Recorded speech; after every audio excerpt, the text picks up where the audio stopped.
Hello, welcome to another video on orbital mechanics. I am finally up to chapter 3 in the book Orbital Mechanics for Engineering Students by Howard D. Curtis, 4th edition. I'm going to start saying if you do like these videos or you intend to come back to them later, please subscribe. I'm going to try and get through as much of the book as possible. So the first chapter 3, it talks about orbital position as a function of time, which is going to be really useful. There's going to be a lot of numerical methods to solve those and a lot of trigonometry. And I'm just going to get the first question done and out the way.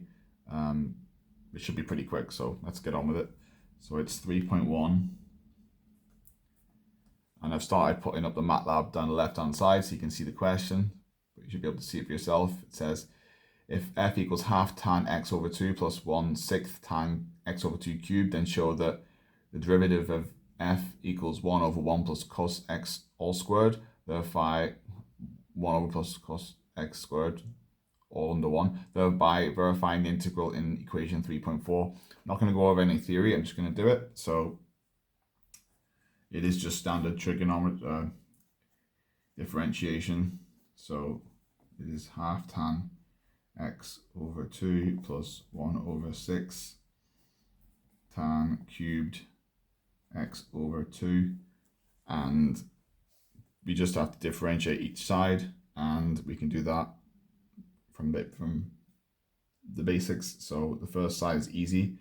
Tan derivative is sec squared, so we have, and then we take out the half, so it becomes 1/4 sec squared x over 2, and then we have to do this one, and we'll do this one by the product rule. There's probably some shortcut to it, but I like to just do it this way. This is how I do it anyway. So take out the 6th, and we have essentially, tan x over 2. I think it makes it clear when you actually write it out. Now, the product rule deals with pairs, so if we take that there to be one side of it and this, you will have, and let's just focus on that. So I'm just going to stick ... 1/6 and then this. So I will say this first bracket will come out to be a half sec squared x over 2, and that's going to be multiplied by tan squared, so the remainder of that x over 2, because it's derivative of this times that, and then plus the derivative of that times that. So that's the first part, and then we add the derivative of tan squared x over 2 times tan x over 2, and that gets us to, so I'm just going to do 1 over 12. No, I'm just going to leave that at 1/6. I'm just going to get this bit, so that's plus, this comes out to be 1/2 sec squared x over 2 tan x over 2 plus exactly the same thing, so that becomes 2. That just becomes that. And then we're times by tan x over 2, so it becomes tan squared. So it's that, like that. So then we have 1 over 2 and 2 over 2, so then we get 3 over 2, and 1 over 6, so that gives us 3 over 12, so it becomes 1/4 sec squared x over 2 tan squared x over 2. Now tan squared x over 2, so tan squared x, so tan squared theta equals sec squared theta minus 1.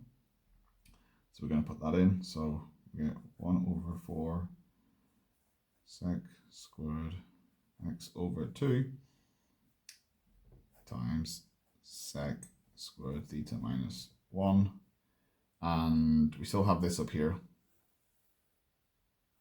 right? So that's going to become a minus 1/4 sec squared x over 2, so that's going to disappear.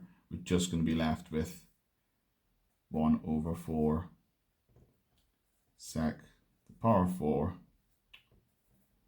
which should be x over 2, x over 2. That's where we are here, so df by dx equals this. And then sec, the half angle rule is for cos, and so we have 1/4 cos to the power of 4 x over 2. We can then do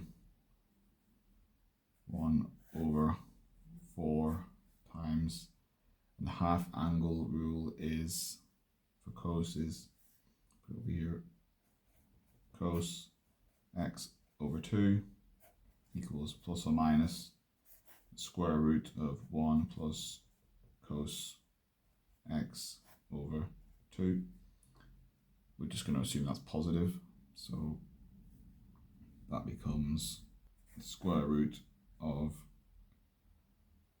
1 plus cos x over 2 to the power of 4, which becomes 1/4 upon 1 plus cos x over 2 squared over 4, and the 4's cancel, and so you're left with 1/1 plus cos x over 2 squared, which is what the question wanted us to finish on. So that is the right answer. If you didn't follow that, let me know in the comments. If you think I might have made a mistake, let me know. Pretty sure I haven't. Thank you very much. See you in the next video. Bye bye.